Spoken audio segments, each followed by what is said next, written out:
Hello friends and प्यारे बच्चों, आप सभी का स्वागत है आपके अपने यूट्यूब चैनल केजीएम ग्रुप पर। दोस्तों, आज के इस वीडियो में हम स्माइल प्रोजेक्ट के तहत पेपर नंबर 5 के कुछ क्वेश्चंस सोल्व करने वाले हैं।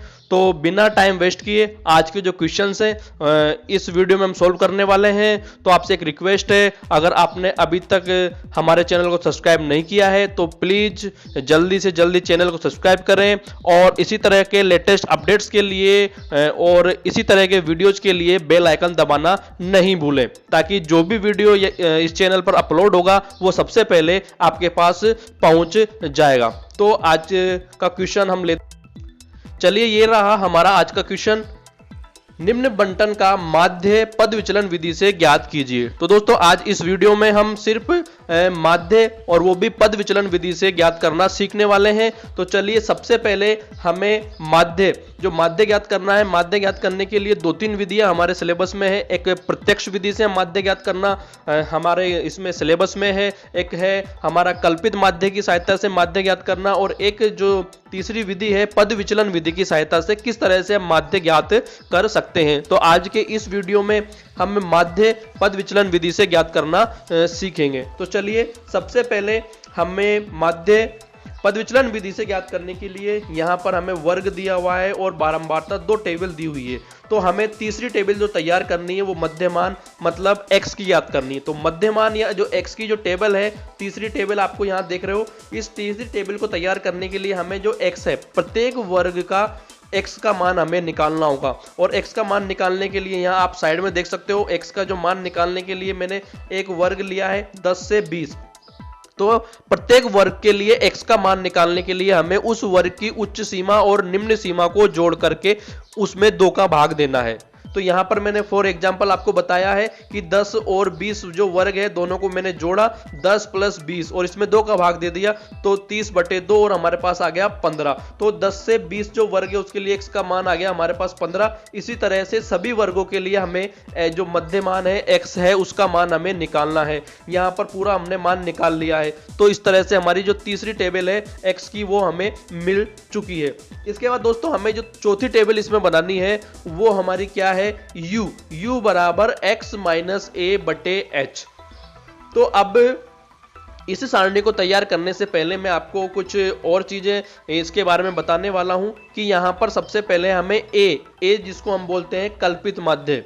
तो दोस्तों, पद विचलन विधि से जब भी हमें माध्य निकालना होगा तो हमें कल्पित माध्य भी निकालना होगा। अब ये कल्पित माध्य क्या होता है, तो कल्पित माध्य के लिए मैंने यहाँ पर आपको लिख करके बताया हुआ है कि चर x का वह मान, हमने चर जो x वाली टेबल निकाल ली है, तो उसके बाद में हमें एक कल्पित माध्य निकालना है। तो कल्पित माध्य हमारा कौन सा होगा, चर x का वह मान जिसकी बारंबारता सबसे अधिक हो। तो यहाँ पर जो चर x का वह मान हमें लेना है जिसकी बारंबारता सबसे अधिक हो। तो आप बारंबारता वाली जो सारणी है, f वाली जो सारणी है, उसमें आप देख सकते हो सबसे अधिक बारंबारता 15 है। तो 15 के संगत जो x का मान है वो यहाँ पर हमारे को कल्पित माध्य मानना है। तो कल्पित माध्य a बराबर हमारा कितना हो गया, 25 हो गया। अन्य क्वेश्चंस में भी आप इसी चीज को ध्यान रखना है। तो यहां पर हमारा जो कल्पित माध्य है a बराबर 25 हमने निकाल लिया है। इसके बाद जो चौथी जो टेबल है u बराबर x माइनस a बटे h, यहाँ पर h जो है हमारा वर्ग अंतराल है और यहाँ पर वर्ग अंतराल हमारा 10 है। तो इस तरह से हमें प्रत्येक वर्ग के लिए ये जो सारणी है इसका हमें तैयार करनी है, u बराबर x माइनस a बटे h। अब ये किस तरह से निकालनी है, तो यहाँ पर एक वर्ग के लिए मैंने आपको यहाँ पर दाईं तरफ निकाल के बताया हुआ है u बराबर x माइनस a बटे h। जैसे मान लीजिए पहले वर्ग की अगर हम बात करें तो पहले वर्ग में x का मान है a और a हमने माना है 25। तो x बराबर रख दिया हमने 5 इसके वर्ग के लिए, a बराबर लिख दिया हमने 25 और h जो है वो सभी के लिए 10 होने वाला है। तो नीचे हमने 10 का भाग दे दिया, जब घटाया तो -20/10 और ये हमारे लिए इसका जो मान आ गया वो आ गया -2। तो 0 से 10 वर्ग के लिए जो सूत्र u बराबर x माइनस a बटे h का मान आ गया -2। तो इसी तरह से इसी एग्जाम्पल को देखते हुए प्रत्येक वर्ग के लिए हमें ये जो सारणी है वो तैयार करनी है। इसके बाद में जो पांचवी सारणी है F इंटू यू हमें तैयार करनी है। तो जो F है हमारा बारंबारता, उस वाली जो सारणी का जो वर्ग के संगत प्रत्येक मान है उसको जो हमने सूत्र अभी निकाला है यू को यू से हमें मल्टीप्लाई करते हुए प्रत्येक वर्ग के लिए मल्टीप्लाई करना है। तो देखिए यहाँ पर मैं आपको बता देता हूँ, 7 को हमने -2 से मल्टीप्लाई किया तो -14 आ गया। इसी तरह से 10 को हमने -1 से तो -10, 15 को 0 से तो 0, 8 को हमने मल्टीप्लाई किया 1 से तो हमारे पास 8 आ गया, और इसी तरह से हमने 10 को मल्टीप्लाई किया 2 से तो हमारे पास आ गया 20। तो इस तरह से हमारी जो सारणी है वो हमारी तैयार हो चुकी है। तो इसके बाद में हमें एफ यू का जो टोटल है, इस जो सारणी है इसका टोटल हमें निकालना है। तो वो हो जाएगा सिग्मा एफ यू, सिग्मा का मतलब योग है, तो सिग्मा एफ यू, तो सिग्मा एफ यू हमें निकालना है। ये हमारे पास में आ जाएगा बराबर 4।